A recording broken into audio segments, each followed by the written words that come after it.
Hello. देखो ये question देखेंगे आज अपन, काफ़ी बार पूछा जाता है। ठीक है। इन अ 3.5 digit voltmeter the largest number that can be read is. एक 3.5 डिजिट का वोल्टमीटर है।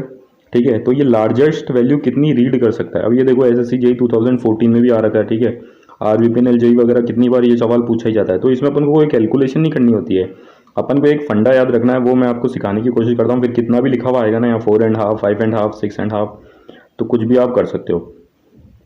देखो पहली बात तो वो डिजिटल वोल्टमीटर बोल रहा है, आप मान लो डिजिटल मल्टीमीटर। कुछ भी डिजिटल चीज़ जो नाप के अपन को बताएगी ना, कैलकुलेट करके, वो कुछ इस तरीके से बताएगी। तो सबसे पहले तो जो वो बताएगी ना, जो शुरुआती डिजिट होगी उसकी ओवर रेंज डिजिट होगी। जैसे कि ओवर रेंज डिजिट कौन सी, जैसे ये लिखा है ना हाफ डिजिट।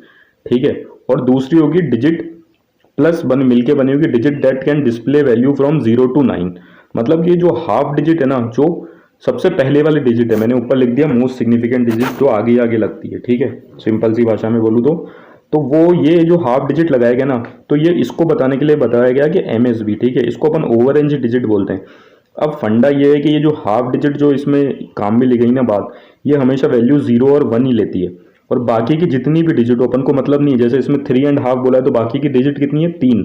ठीक है ना, वो वैल्यू कितनी 0 से 9 तक कहीं तक भी ले सकती है। लेकिन ये जो हाफ डिजिट है ना, ये कहाँ तक कौन कौन सी वैल्यू लेगी, ये 0 और 1 ले सकती है। ठीक है, अब देखो अकॉर्डिंग टू द क्वेश्चन दे रखा है 3.5 डिजिटल मल्टीमीटर वोल्टमीटर दे रखा है ऊपर क्वेश्चन में, तो 3 डिजिट तो ये।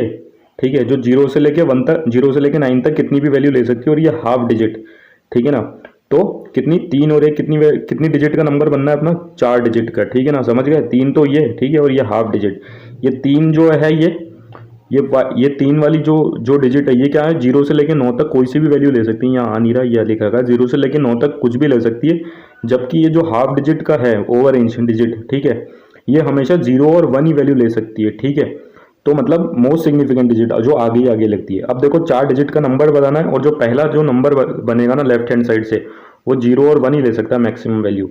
तो देखो 0 और 1 में सबसे बड़ा कौन सा होगा, 1। ठीक है, बाकी की 3 डिजिट 0 से लेकर 9 तक के बीच में नंबर ले सकती है। तो भैया सबसे बड़ा नंबर 0 से 9 के बीच में 999 ही होता है। अब ये इतना सिंपल सा सवाल होता है। देखो भैया उसका आंसर कितना हो जाएगा, 1999। ठीक है, अब देखो इसका एक और एग्जाम्पल देख लो, किसी को नहीं समझ में आया तो। जैसे ये लिखा है 6.5 डिजिट, अब अपन को इतनी गणित पढ़ने की जरूरत नहीं है। अब 6 और हाफ डिजिट मतलब ओवर एंड डिजिट 1 है, तो अपने पास टोटल कितनी हो गई, 6 और ये 1, 7 डिजिट। ठीक है, अब ये जो जो सबसे आगे गए वाली डिजिट होगी एमएसबी, वो 0 और 1 ले सकती है मैक्सिमम वैल्यू। तो सबसे बड़ी वैल्यू कितनी हो गई, 1, और बाकी की 6 डिजिट ले सकती है 0 से लेकर 9 के बीच में। तो बाकी की जो 6 डिजिट है वो कितनी होगी, 999। ऐसे ये 5, 6, 9। ठीक है, 6 और ये 7 डिजिट, तो टोटल नंबर कितने का बनेगा, 7 डिजिट का नंबर बनना है। ठीक है, तो ये आप आंसर देख लेना। और भैया मेरे जो जो नो नहीं सब्सक्राइब करे हुए लोग हैं वो ज़्यादा देख रहे हैं, बाकी लोगों ने सब्सक्राइब भी किया, 350 पहुँचा दिया इतने दिनों में, 340। तो आप भी कर लो प्लीज़।